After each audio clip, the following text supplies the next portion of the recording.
Waalaikumsalam. Selamat Pak Metri. Aduh, izin aku.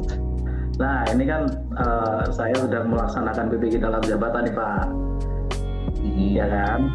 Nah, rencananya ini saya mau menjadikan Bapak sebagai narasumber teman sejawat, gitu. Nah, ini menanyakan beberapa pertanyaan ke Bapak mengenai pembelajaran nih, mengenai seputar pembelajaran aktif. Ya, ada Putri. Putri PNS Kalimantan. Iya. Siap ya Pak ya? Iya. Sebelumnya kenalan dulu deh Pak, namanya siapa, kerjanya di mana? Namanya Farzal Yuda Setiawan, dipanggil Yuda, jadi Unila sebagai pengajar. Sebagai dosen ya Pak ya? Asik.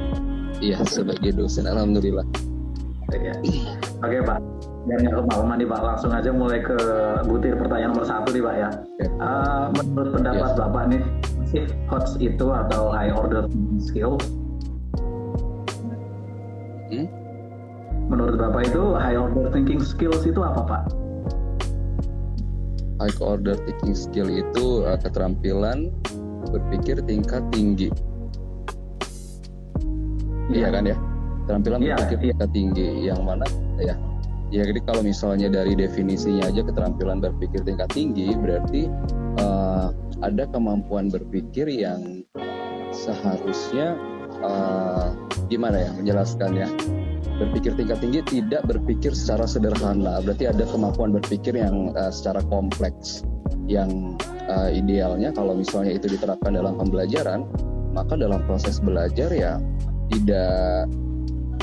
tidak hal-hal yang sifatnya fundamental atau mendasar aja, tapi dilatih untuk bagaimana siswa itu bisa berpikir secara rasional dengan case-case yang mungkin lebih kompleks yang diberikan oleh gurunya gitu. Dari saya sih mungkin itu. Luar biasa nih Pak. Terus kira-kira supaya bisa terwujud HOTS atau High Order Thinking Skill itu supaya bisa terwujud di sekolah, itu gimana caranya Pak? Oke, supaya bisa terwujud di sekolah atau dalam pembelajaran sih, karena kalau dalam proses pembelajaran kan kita ada model pembelajaran, ada strategi pembelajaran. Mungkin prinsip dari High Order Thinking Skill itu bisa kita apply, bisa kita terapkan dalam proses-proses pembelajaran dengan menggunakan berbagai macam model. Misalnya kita bisa menggunakan model project based learning, problem based learning, model pembelajaran kooperatif gitu ya. Jadi ketika kita menggunakan, contohnya gini, kalau misalnya project based learning atau problem based learning, maka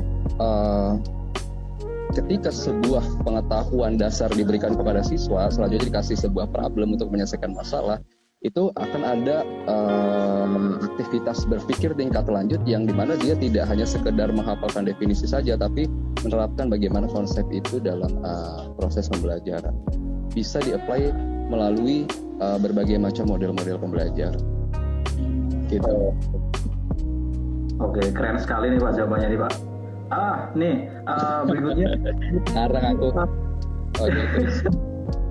Kira-kira di tempat Bapak mengajar High Order Thinking Skill diterapkan belum? Di tempat saya mengajar, karena saya ngajar di jenjang universitas ya, di jenjang perguruan tinggi mahasiswa, saya sudah berupaya untuk selalu menerapkan High Order Thinking Skill pada pembelajaran yang memungkinkan untuk dilakukan HOTS ini sendiri gitu. Karena tidak semua mata kuliah atau tidak semua materi pembelajaran kita bisa terus-menerus mengedepankan High Order Thinking Skill gitu.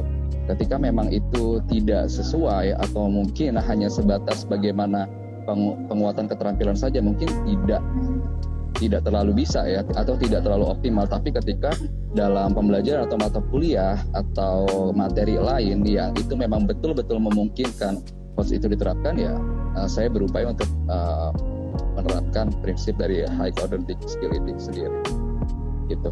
Ya berarti memang High Order Thinking Skills itu nggak bisa ditempatkan di tempat, harus sesuai dengan karakteristik peserta didik dan materi pembelajarannya itu, atau bener nggak sih Pak? Dengan kata lain seperti itu nggak sih? Gimana? Bisa diulangin? Berarti dari statement Bapak yang barusan itu, saya nangkepnya high order skill itu hanya bisa tidak bisa diterapkan di sembarangan tempat, harus sesuai dengan karakteristik materi pembelajaran dan target peserta didik gitu. Bener nggak sih? Iya benar. Kalau menurut saya ya harus disesuaikan dengan materinya, harus disesuaikan dengan karakteristik dari peserta didiknya juga, gitu. Oke. Nah ini Pak, selama pengadaan HOTS atau High Order Thinking Skills di tempat Bapak mengajari, kendala-kendala apa sih yang menurut Bapak menjadi kendala yang berarti, yang memang perlu untuk dinotis gitu? Iya, kalau kendala-kendala yang apa ya, yang terlalu berarti, mungkin sih saya bisa bilang terkadang peserta didik balik lagi ke karakteristik peserta didik. Karena peserta didik ataupun subjek belajar ataupun mahasiswa itu kan tidak memiliki tidak memiliki kemampuan yang sama atau tidak memiliki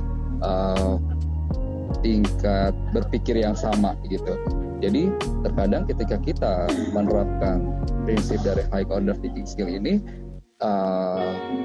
perlu banyak effort atau perlu banyak usaha penyesuaian yang harus kita lakukan gitu loh.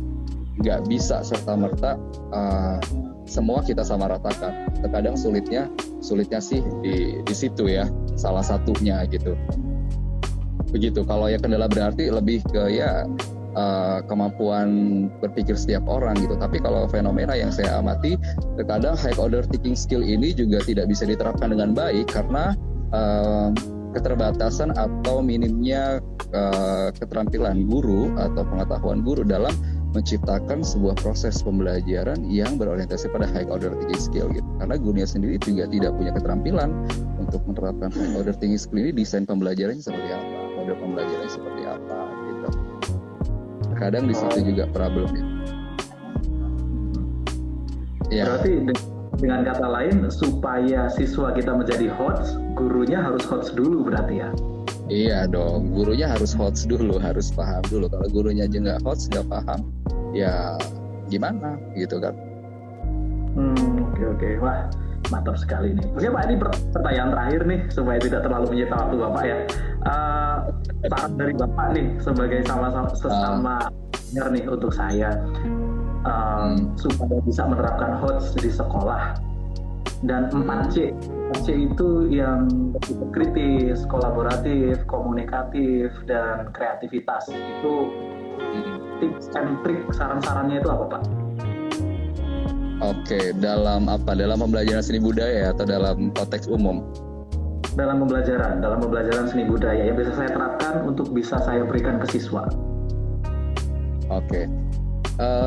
Barangkali kalau misalnya yang bisa diterapkan, yang pertama tentu begini, kan sekarang itu kalau ngajar rata-rata guru itu hanya definisi saja atau misal cuma didominasi oleh metode ceramah aja gitu.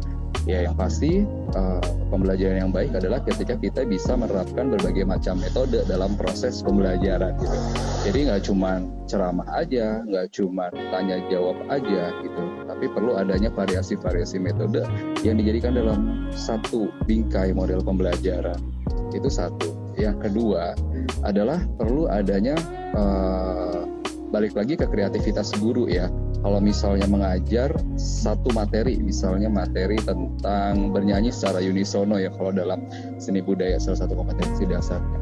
Nah, perlu ada banyak referensi dari seorang guru bahwa bagaimana sih mengajarkan teknik pernafasan, artikulasi yang itu tidak hanya sekedar artikulasi adalah gitu, tapi perlu penanaman konsep terlebih dahulu melalui aktivitas berkesenian. Pokoknya perbanyak dulu aktivitas berkesenian dan mengkonstruk sebuah pengetahuan. Jadi pola pembelajarannya perlu dirubah. Kalau pola pembelajaran yang dulu kan dari sebuah definisi, kemudian diberikan kepada siswa dan siswa menguraikan. Nah sekarang mulai diganti paradigmanya dari mulai aktivitas berkesenian dulu seperti apa, kemudian nanti baru mengkonstruk pengetahuan satu persatu yang pada akhirnya keterampilan berpikirnya secara tidak langsung akan dilatih di situ walaupun kita mempelajari materi yang sederhana. Gitu sih kira-kira Pak Ilan. Oke, berarti memang saya harus jadi host dulu ya Pak ya? Harus jadi host dulu. Kalau nggak host nggak bisa. Gitu. Oke Pak, ini semua pertanyaan sudah kita selesaikan. Terima kasih atas waktunya. Mohon maaf kalau misalkan ada kesalahan kata, kesalahan bahasa yang saya ucapkan tadi. Mudah-mudahan. Oke, sama-sama. Sama-sama. Terima kasih banyak Pak. Sukses selalu ya, PPG-nya cepat lulus. Amin. Oke, amin. Assalamualaikum warahmatullahi wabarakatuh Pak. Waalaikumsalam warahmatullahi wabarakatuh.